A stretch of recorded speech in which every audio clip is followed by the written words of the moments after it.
multiplication, 2-digit by 1-digit. This is a template, and this helps keep the students' numbers aligned so that they can clearly see that, you know,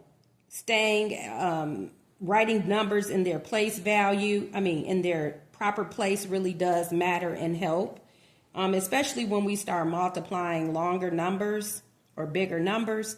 It's easy to get kind of, if a student writes messy, they can't even see what they're really adding at the end or what have you. So that's what I like about this template. And then it also gives you space to show your work. All right, so before a third grader here, multiplication, 2-digit by 1-digit. A third grader by the end of third grade definitely should be able to do this with no problem.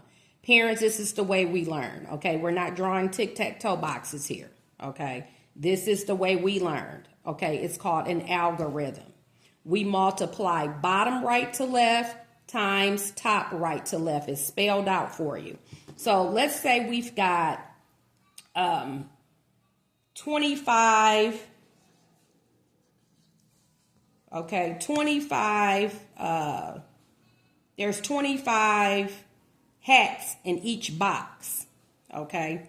As you all know, I crochet quite a bit, so, and volunteers will eventually, hopefully, crochet and make things, and we've got 25 hats in a box, and we've got 8 boxes.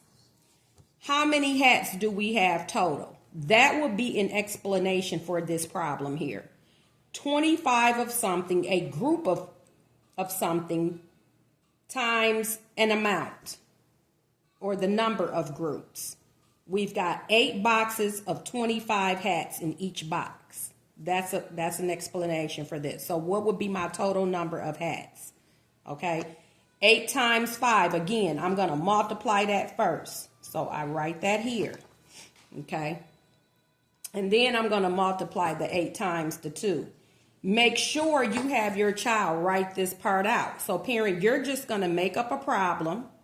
Then you may ask your student as time goes on, give me an explanation for this problem. Give me a scenario like I just gave you. 25 hats in the box and I have 8 boxes, okay? Now, the child would write this part out. Parent, you write this and have the child write this part. They're going to multiply 8 times 5 first, then 8 times 2. They need to write that out. Don't allow them to switch the order. 5 times 8, no, because that's how you get all mixed up when you get longer numbers.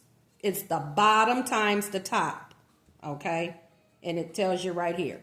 All right, so first, 8 times 5 is 40. That's a 2-digit answer. We're going to put the 4 on top of the next digit that I multiplied by the 8, which is the 2. Okay, put the 0 here. Okay. 8 times 2 is next. That's right here. 8 times 2 is 16. 16 plus 4 is 20. I've got a total of 200 hats. If I had 25 hats in 8 boxes, in each box, and I've got 8 boxes, I would have a total of 200 hats. Okay? No one should be using a calculator to multiply these simple numbers right here. Okay? By the time you pull out your calculator, you could have figured it out.